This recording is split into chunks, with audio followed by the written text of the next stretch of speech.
have no presumes. You know that. We're back to I that. don't know that. My wedding night, Edgar ripped open my blouse and screamed, "You've been robbed."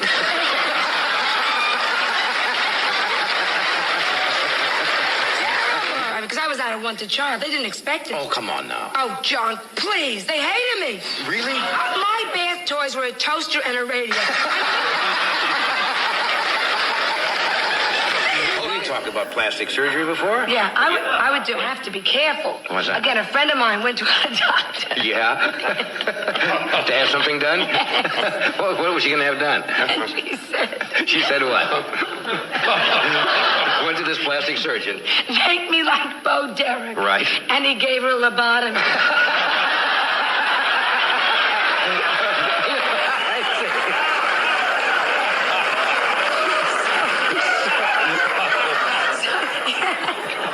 She's beautiful, but stupid. We had dinner.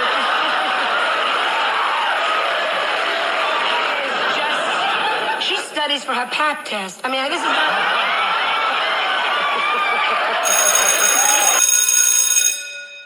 Good morning. It's Saturday, Rules Saturday, December the 20th, and this is The True Conservative. Welcome to all the butchers, bakers, and candlestick makers out there.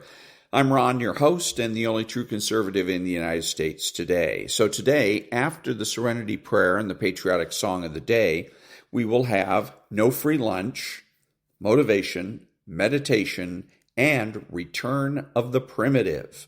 All that and more when I get back.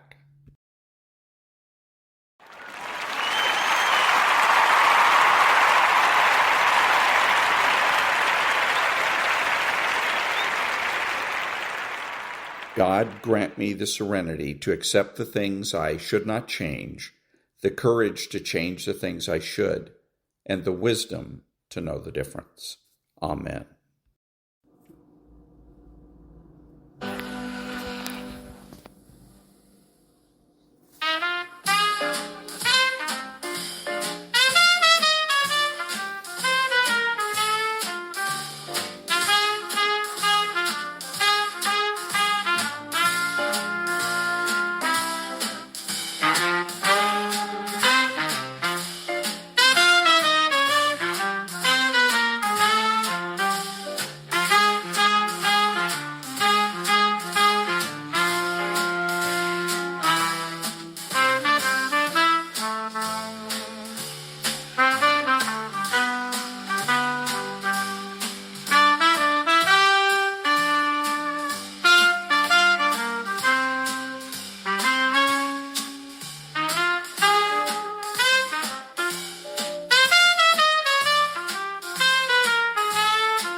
Thank you. And now there's no free lunch. 250 Economic Truths by David Bahnsen. Taxation. The larger the percentage of the national income taken by taxes, the greater the deterrent to private production and employment. When the total tax burden grows beyond a bearable size, the problem of devising taxes that will not discourage and disrupt production becomes insoluble. Henry Hazlitt. I would start right here with our understanding of taxes. We most certainly have to find the right revenue mechanism and revenue level to fund the government. And my preference would be for a smaller government, therefore a smaller revenue need. But when we think about the mechanism and the amount, we must always think about these things as in tension with the production needed to foster a healthy economy. Taxes take from economic growth, yet economic growth is where the revenue comes from to pay taxes. Lose sight of this tension point and you will lose everything. And that was There's No Free Lunch by David Bahnsen. Back in a minute.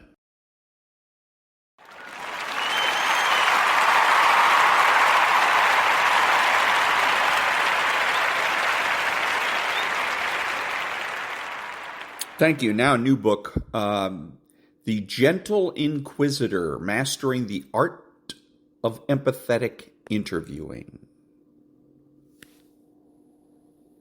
This title is narrated with virtual voice, computer-generated narration for audiobooks. The Gentle Inquisitor, Mastering the Art of Empathetic Interviewing, by Chip Morgan. The art of conversation is not conquest or seduction. It's jazz, a collaborative creation, with each player lifting the others to heights they'd never reach alone. Wynton Marsalis. I never intended to write this book.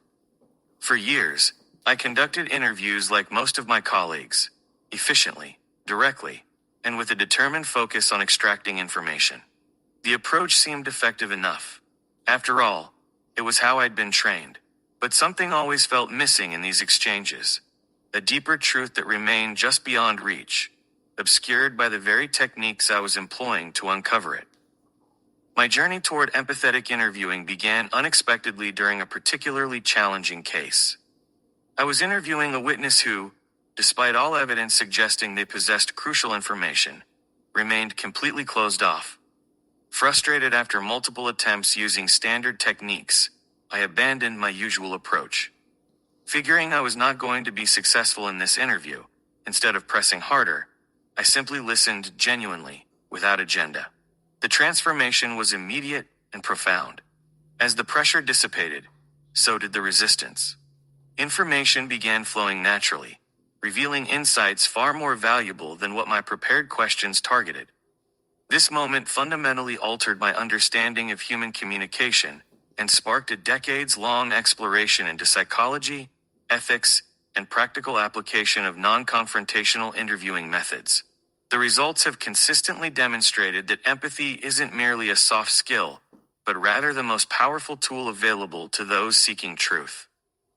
Consider James, a veteran detective who prided himself on his ability to break down reluctant subjects. Despite his reputation, his case closure rate had plateaued, and he found himself increasingly frustrated with witnesses who seemed determined to withhold information. After incorporating the techniques outlined in these pages, James discovered that what he'd interpreted as obstinance was often fear, not of consequences, but of not being believed or respected. By shifting his approach, his effectiveness improved dramatically, as did his job satisfaction. Or take Melissa, an HR director responsible for investigating workplace conflicts. Her traditional, formal questioning style often left employees feeling defensive and scrutinized. After adopting a more empathetic framework, she found that employees not only shared more complete accounts, but also participated more willingly in resolution processes. The company's business climate assessment scores improved, and formal grievances decreased by nearly 40%. These transformations aren't anomalies. They represent the consistent pattern I've observed across professions when practitioners shift from confrontational to empathetic approaches.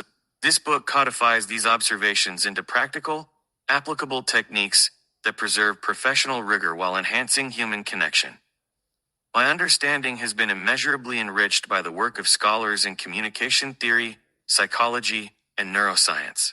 I'm particularly indebted to Dr. Elizabeth Loftus for her groundbreaking research on memory and suggestion, and to Dr. Carl Rogers, whose person-centered approach to therapeutic communication has profound implications for professional interviewing.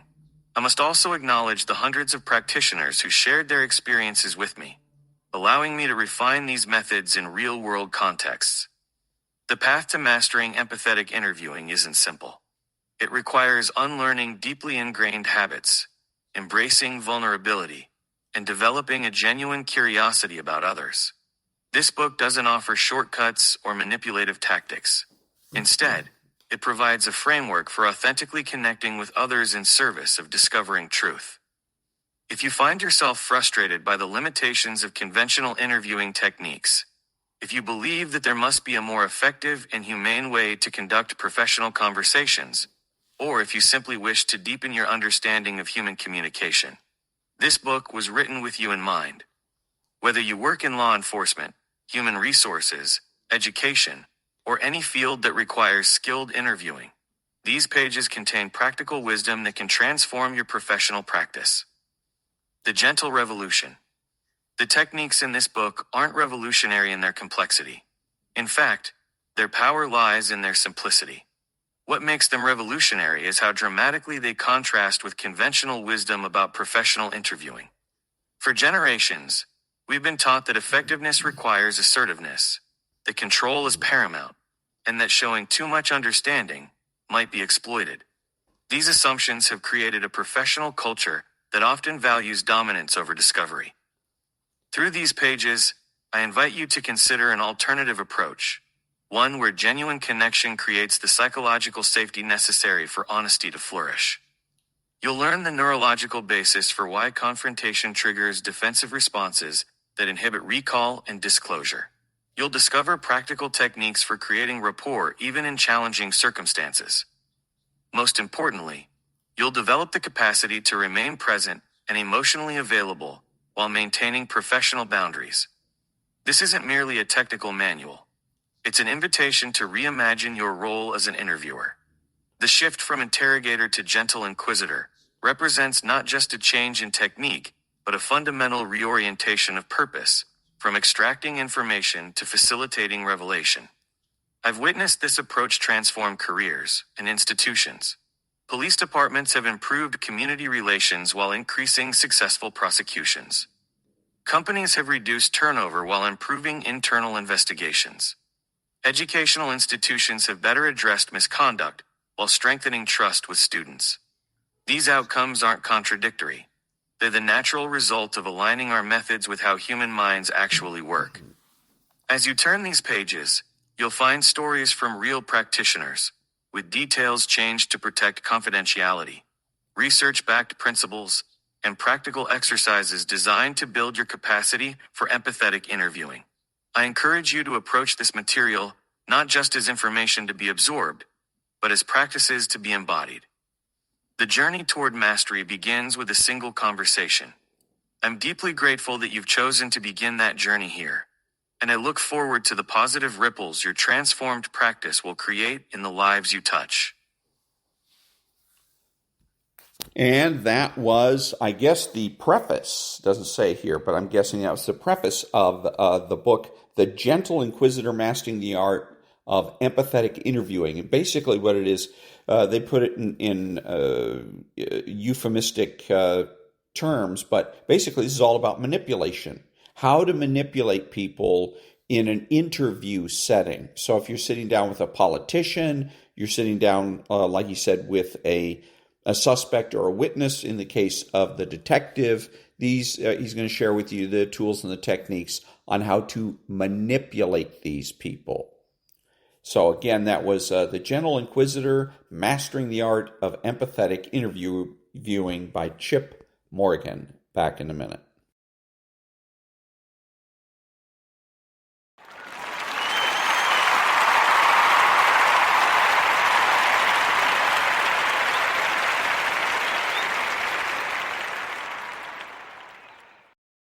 Thank you. And now, rules for retrogrades. Rule 19. The retrograde must loudly mock the general idiocy of the moral reasoning of the 1960s, especially boomerisms involving sexuality, courtship, and family planning. Think of all the mortal dangers the radicals of that generation have normalized, popularized, and passed into the next generation through the repetition of their harmless-sounding, yet fatal slogans. College students should live their lives before they meet someone. Before marriage, young people should travel and experience the world. Young people should learn by experience what they like and dislike romantically. In each of these, early and procreative marriage is clearly discouraged. Fertility is consistently handled as an inconvenience at best. Each platitude sends the clear message that marriage and family will prove to be a drag, and that life inheres in self-involvement and recreation rather than marital vocation. Additionally, vested within any given boomerism, offset by a sort of weaponized ambiguity, there's always two components. A, some oblique reference to experience, which somehow supposedly contradicts axiomatic moral reasoning, as if one has to try heroin in order to know that it is mortally perilous. B, an encouragement toward sexual promiscuity or contraceptivity, carried by the boomerism's reference to experience. In other words, boomerisms express an imagined inverse correlation between life experience and monogamy. These platitudes invariably stand for the proposition that sexual purity of all sorts is an admirable ideal, well, sort of, which doesn't usually work out for most people. The retrograde's job inheres in highlighting, in private and public dialogue, that sex and procreation are indispensably linked in nature. Whenever human beings have ventured away from the procreative Christian norms of sexuality, celibacy until the wedding day, and chastity thereafter, catastrophe has devastated the population. In other words, the retrograde must deliver the message that sexual purity is not only for religious people, it is for all people interested in living a happy, fulfilling life. Not to mention, such boomerisms strongly work in the direction of the sociological phenomenon called arrested development, addressed further in the following rule, whereby a childish man is not presumed to come of age until he reaches his 30s or even his 40s. Purveyors of boomerisms obsessively remind their offspring and grandchildren that they will not tender to them any moral advice, and they'll do so just before or after tendering to their offspring or grandchildren the above bad moral advice. They make these specious claims on the ground that the youngest generation must live their own lives and find out for themselves, which is a performed, oxymoronic way of solidifying the bad advice they just gave. The retrograde must announce loudly that the sun has risen and set on this anti-virtue signaling by the ironically titled baby boomer generation. Truly, history will know them as the generation by and for the radical culture of death lobby, which manipulated statecraft, warcraft, and even witchcraft, not to mention the globalist popular culture, to turn young, fertile couples against their procreative vocation. The baby boom generation represented, historically speaking, the terminal end of a widespread culture of life throughout all of human history until roughly 1970. Upon becoming parents to young adults in the 1990s and early 2000s, boomers, liberals, moderates, and conservatives alike, customarily instructed their offspring with the deadly advice not to marry and procreate until the middling years of adulthood, wherein fertility rates have plummeted. See the next rule. Their justification for this advice usually involved acquisitive lifestyle accoutrements and existential-sounding platitudes like finding out who you really are or finding your freedom before being tied down to another person. Now, not all boomers are radicals, of course, but all of them lived and watched impotently amid the dispiriting radical 1960s takeover of Western civilization. Accordingly, there seems to be near ubiquitous generational psychic scarring from living under such a repressive, subversive regime, the boomerisms of which have by now outlived many of the boomers themselves, lasting over 2 generations. Even amongst non-radical members of the generation, boomerisms have produced a widespread generational ethos matching the tone of the militant moderates described above. Even many so-called conservative boomers, though not all, usually subscribe to the above experientialist, existentialist, libertine platitudes when it comes to dating or family planning. The retrograde can overcome these moral toxins simply by announcing to his elder relatives that he is going in a different direction, which, after all, they ought to well understand. There are countless hippie songs about just such a thing. And that was Rule 19 from Rules for Retrogrades, 40 Tactics to Defeat the Radical Left by Timothy J. and David R. Gordon. Back in a minute.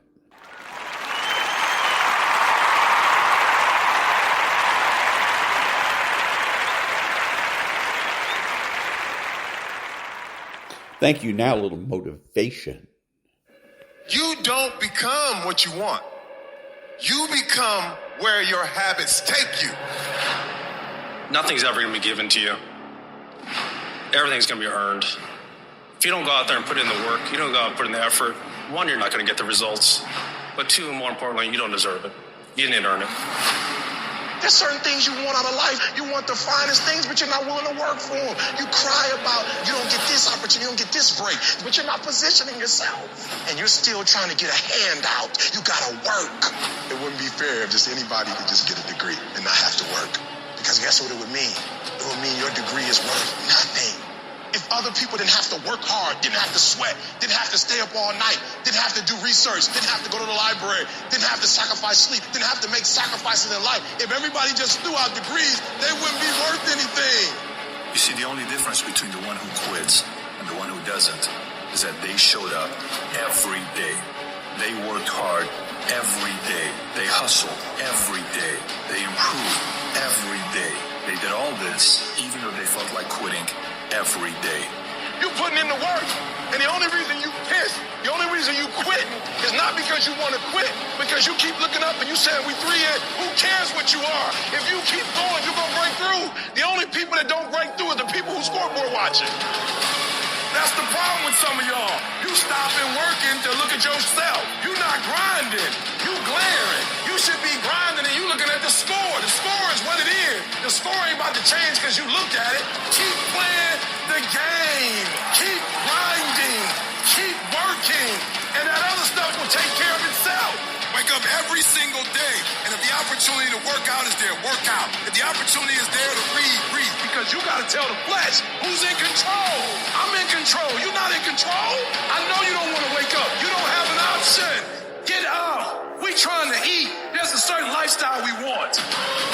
You look at any person who's done anything great in this world, they've had to be fully committed. Any goal that you want to achieve that's worthwhile in your life requires you to go all the in. I mean, jump the in the pool, head first, don't worry about the what ifs, and make yourself swim. We're all being tested, and that road to success is a bumpy ass road. Has potholes, nails, detours, and shit. A lot of you are gonna die with a nicely preserved body. No plates, no bad knees, no bruises, no scars. You also have an empty resume. Don't be afraid to get scars. The scars show your willingness to get to the other side. They show your failures. They show your willingness to start from scratch. They show what you're willing to do to go the distance, to see what you're capable of. And there's a big difference between 99 and 100%. And to find that last 1%, it takes ignoring your personal desires and comforts. If you're able to endure when all around you says stop, you will find that 1%. It's a commitment, not a feeling. When you get up in the morning, you don't give yourself a choice. You grind, no matter what.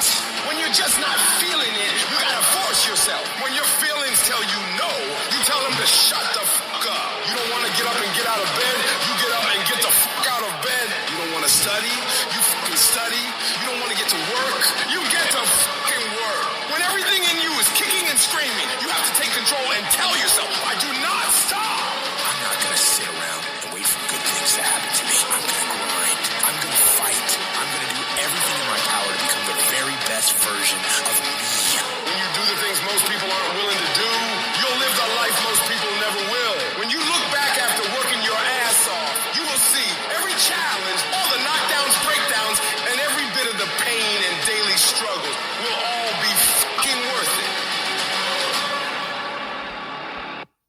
And that was a little bit of motivation. Back in a minute.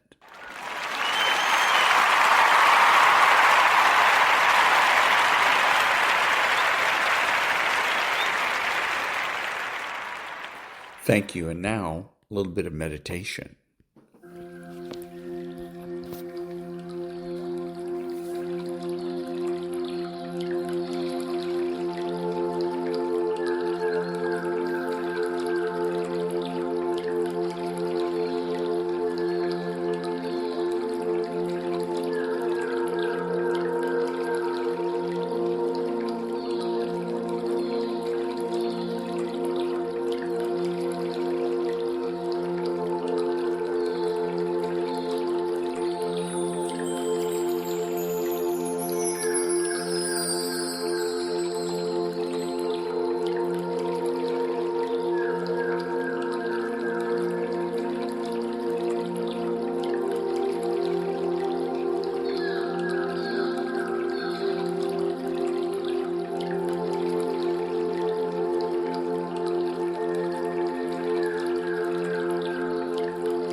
And that was a little bit of meditation. Back in a minute.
Thank you. And now, the return of the primitive.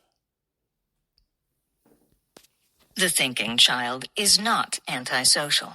He is, in fact, the only type of child fit for social relationships. When he develops his first values and conscious convictions, particularly as he approaches adolescence, he feels an intense desire to share them with a friend who would understand him.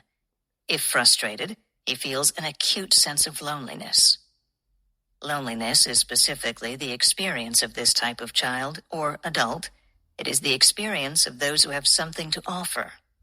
The emotion that drives conformists to belong is not loneliness, but fear.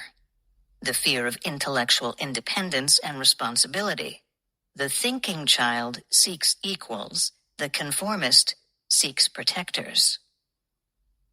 One of the most evil aspects of modern schools is the spectacle of a thinking child trying to adjust to the pack, trying to hide his intelligence and his scholastic grades, and to act like one of the boys.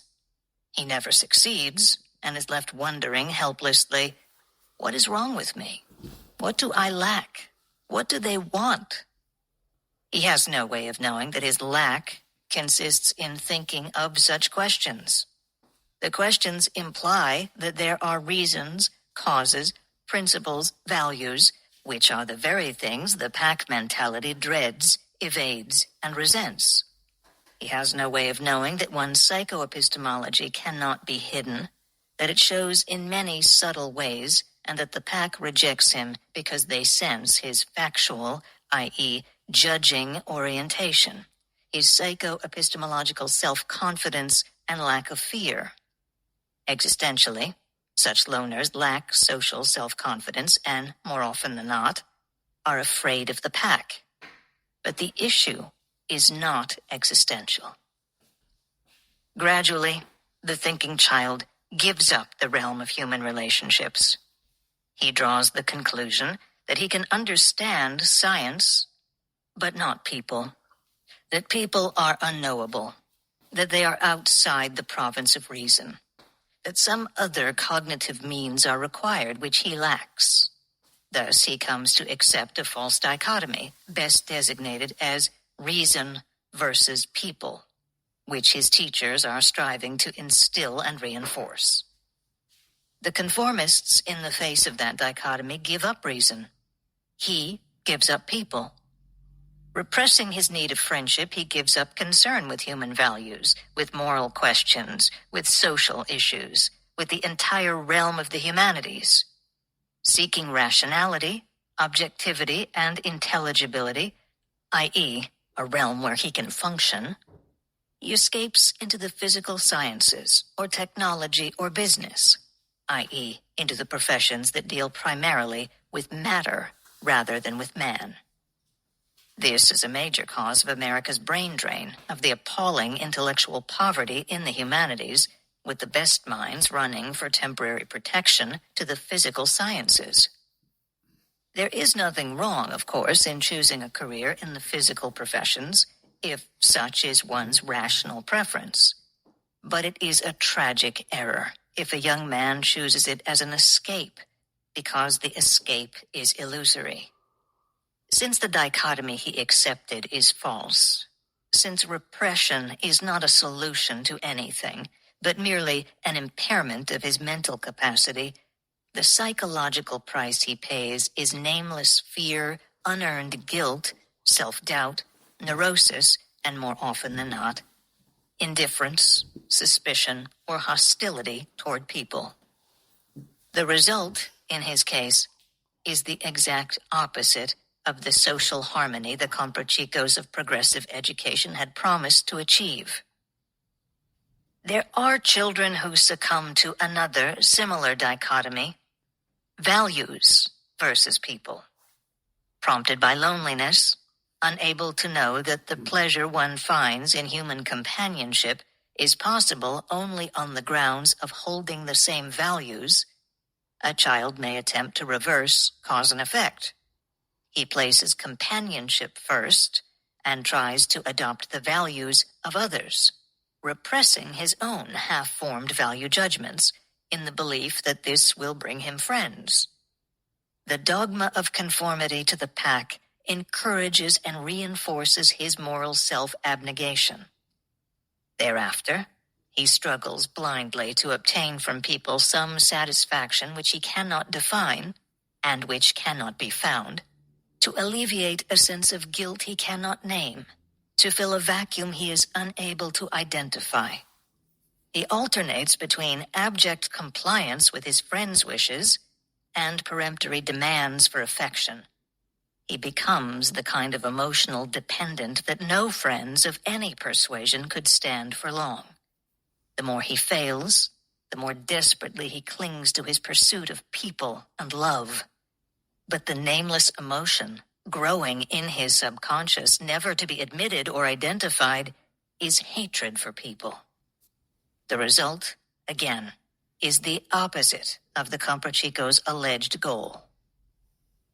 No matter what their individual problems or what defenses they choose, all the children, from the adjusted to the independent, suffer from a common blight in their grade and high school years: boredom. Their reasons vary, but the emotional result is the same. Learning is a conceptual process, an educational method devised to ignore, bypass, and contradict the requirements of conceptual development, cannot arouse any interest in learning. The adjusted are bored because they are unable actively to absorb knowledge. The independent are bored because they seek knowledge, not games of class projects or group discussions. The first are unable to digest their lessons. The second are starved.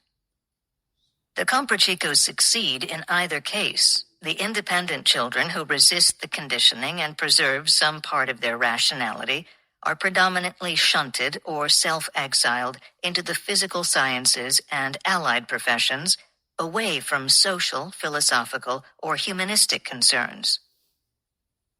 The independent children who resist the conditioning and preserve some part of their rationality are predominantly shunted or self-exiled into the physical sciences and allied professions, away from social, philosophical, or humanistic concerns. The social field, and thus society's future, is left to the adjusted, to the stunted, twisted, mutilated minds the Comprachicos technique was intended to produce. The average high school graduate is a jerky, anxious, incoherent youth with a mind like a scarecrow made of sundry patches that cannot be integrated into any shape. He has no concept of knowledge. He does not know when he knows and when he does not know. His chronic fear is of what he is supposed to know, and his pretentious posturing is intended to hide the fact that he hasn't the faintest idea. He alternates between oracular pronouncements and blankly evasive silence. He assumes the pose of an authority on the latest journalistic issues in politics part of his class projects, and recites the canned bromides of third-rate editorials as if they were his original discoveries. He does not know how to read or write or consult a dictionary. He is sly and wise. He has the cynicism of a decadent adult and the credulity of a child. He is loud, aggressive, belligerent. His main concern is to prove that he is afraid of nothing, because he is scared to death of everything. His mind is in a state of whirling confusion.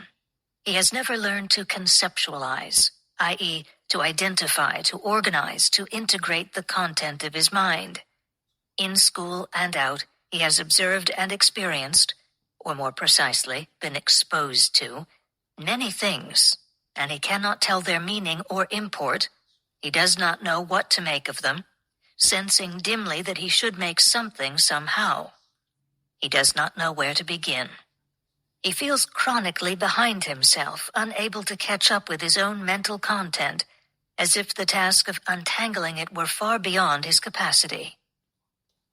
Since he was prevented from conceptualizing his cognitive material step by step as he acquired it, the accumulation of unidentified experiences and perceptual impressions is now such that he feels paralyzed. When he tries to think, his mind runs into a blank wall every few steps. His mental processes seem to dissolve in a labyrinth of question marks and blind alleys.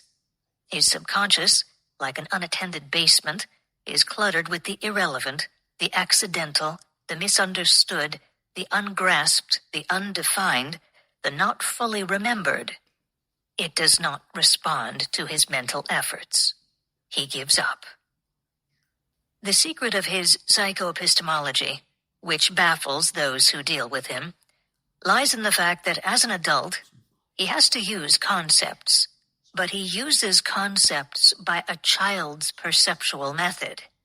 He uses them as concretes, as the immediately given, without context, definitions, integrations, or specific reference. His only context is the immediate moment. To what then do his concepts refer? To a foggy mixture of partial knowledge, memorized responses, habitual associations, his audience's reactions, and his own feelings, which represent the content of his mind at that particular moment. On the next day or occasion, the same concepts will refer to different things, according to the changes in his mood and in the immediate circumstances. He seems able to understand a discussion or a rational argument, sometimes even on an abstract, theoretical level. He is able to participate, to agree or disagree after what appears to be a critical examination of the issue. But the next time one meets him, the conclusions he reached are gone from his mind, as if the discussion had never occurred. Even though he remembers it, he remembers the event, i.e., a discussion, not its intellectual content. It is beside the point to accuse him of hypocrisy or lying, though some part of both is necessarily involved. His problem is much worse than that. He was sincere. He meant what he said in and for that moment. But it ended with that moment. Nothing happens in his mind to an idea he accepts or rejects. There is no processing, no integration, no application to himself, his actions or his concerns. He is unable to use it or even to retain it. Ideas, i.e. abstractions, have no reality to him. Abstractions involve the past and the future as well as the present. Nothing is fully real to him except the present. Concepts in his mind become percepts, percepts of people uttering sounds, and percepts end when the stimuli vanish. When he uses words, his mental operations are closer to those of a parrot than of a human being. In the strict sense of the word, he has not learned to speak. But there is one constant in his mental flux. The subconscious is an integrating mechanism. When left without conscious control, it goes on integrating on its own, and like an automatic blender, his subconscious squeezes its clutter of trash to produce a single basic emotion: fear. He is not equipped to earn a living in a primitive village, but he finds himself in the midst of the brilliant complexity of an industrial technological civilization, which he cannot begin to understand. He senses that something is demanded of him, by his parents, by his friends, by people at large, and since he is a living organism, by his own restless energy, something he is unable to deliver. He has been trained to react, not to act, to respond, not to initiate, to pursue pleasure, not purpose. He is a playboy without money, taste, or the capacity of enjoyment. He is guided by his feelings. He has nothing else, and his feelings are only various shades of panic. He cannot turn for help to his parents. In most cases, they are unable and or unwilling to understand him. He distrusts them, and he is too inarticulate to explain anything. What he needs is rational guidance. What they offer him is their own brand of irrationality. If they are old-fashioned, they tell him that he is too self-indulgent, and it's about time he came down to earth and assumed some responsibility. For moral guidance, they say he ought to go to church. If they are modern, they tell him that he takes himself too seriously and ought to have more fun. For moral guidance, they tell him that nobody is ever fully right or fully wrong, and take him to a cocktail party raising funds for some liberal cause. His parents are the products of the same educational system, but at an earlier stage, at a time when the school conditioning was furtively indirect and rational influences still existed in the culture, which permitted them to get away with discarding intellectual concerns and playing the fashionable game of undercutting reason, while believing that somebody else would always be there to provide them with a civilized world. Of any one group involved, it is not the Comprachicos who are the guiltiest. It is the parents, particularly the educated ones who could afford to send their children to progressive nursery schools. Such parents would do anything for their children, except give them a moment's thought or an hour's critical inquiry into the nature of the educational institutions to be selected. Prompted chiefly by the desire to get the children off their hands and out of their way, they selected schools as they select clothes, according to the latest fashion. The Comprachicos do not hide their theories and methods. They propagate them openly in countless books, lectures, magazines, and school brochures. Their theme is clear. They attack the intellect and proclaim their hatred of reason. The rest is gush and slush. Anyone who delivers a helpless child into their hands does so because he shares their motives. Mistakes of this size are not made innocently. There is, however, an innocent group of parents, the hard-working, uneducated ones who want to give their children a better chance in life and a brighter future than their own. These parents spend a lifetime in poverty, struggling, skimping, saving, working overtime to send their children through school, particularly through college. They have a profound respect for the educated people, for teachers, for learning. They would not be able to conceive of the Comprachico mentality, to imagine an educator who works not to enlighten, but to cripple their children. Such parents are the victims of as vicious a fraud as any recorded in criminal history. This last is one of the reasons to question the motives and the compassion of those unemployed busybodies who flitter about protecting consumers from oversized breakfast cereal boxes. What about the consumers of education? If you want to grasp what the Comprachicos' methods have done to the mind of a high school graduate, remember that the intellect is often compared to the faculty of sight.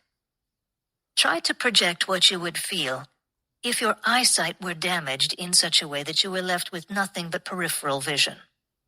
you would sense vague, unidentifiable shapes floating around you, which would vanish when you tried to focus on them, then would reappear on the periphery and swim and switch and multiply. This is the mental state and the terror produced in their students by the comprachicos of progressive education. Can such a youth recondition his mental processes?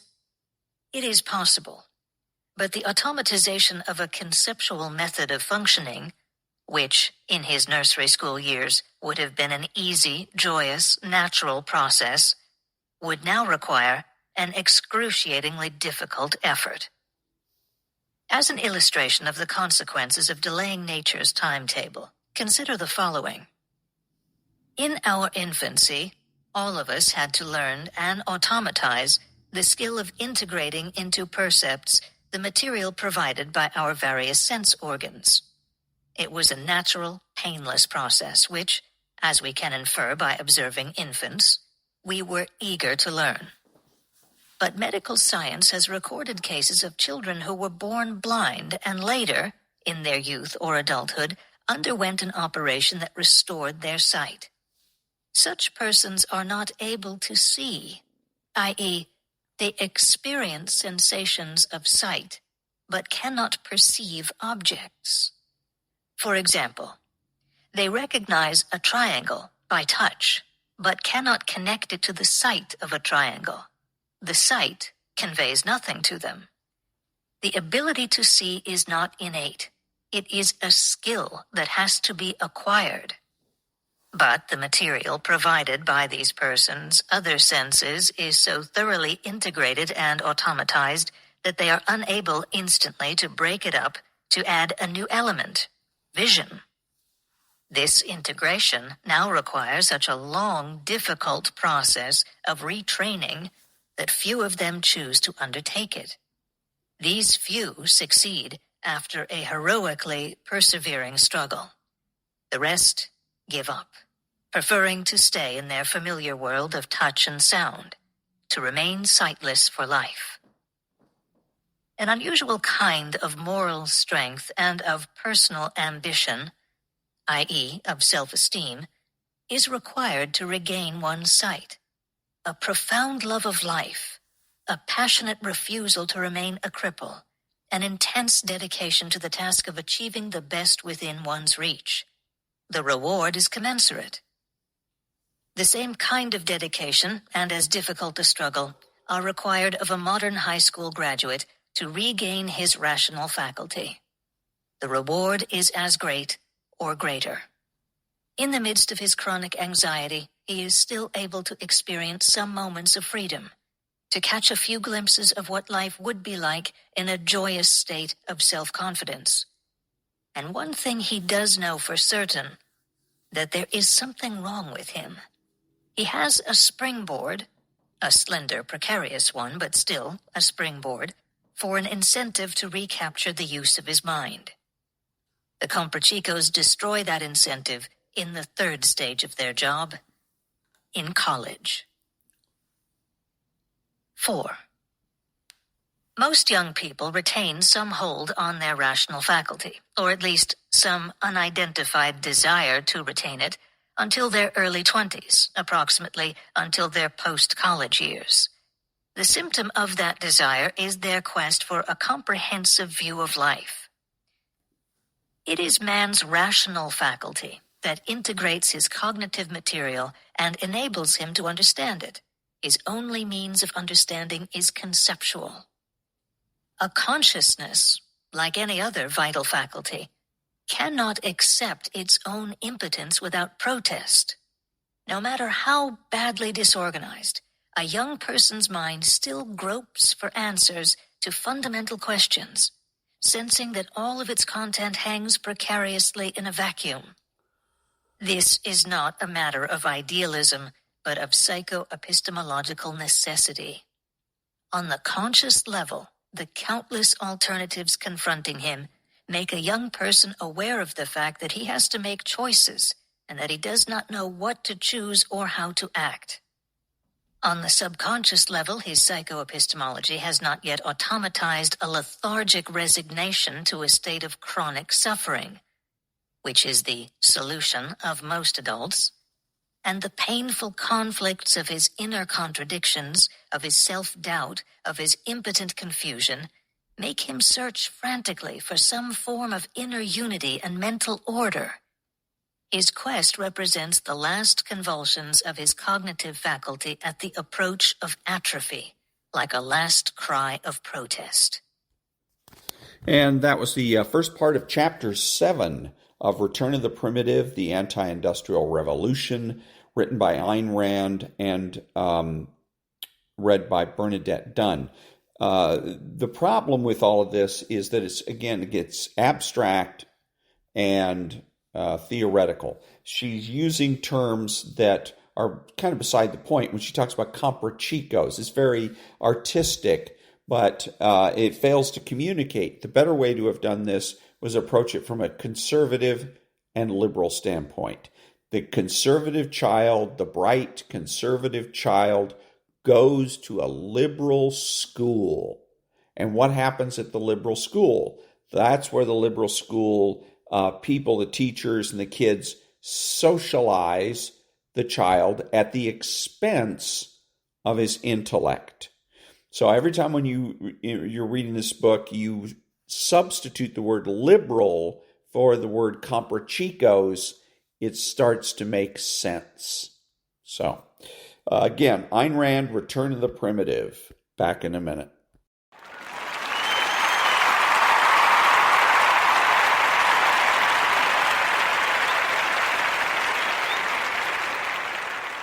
Thank you. This is Ron, your host, the only true conservative in the United States today, bidding adios to all the butchers, bakers, and candlestick makers out there, and reminding you that you're not neutral and that the government has no rights.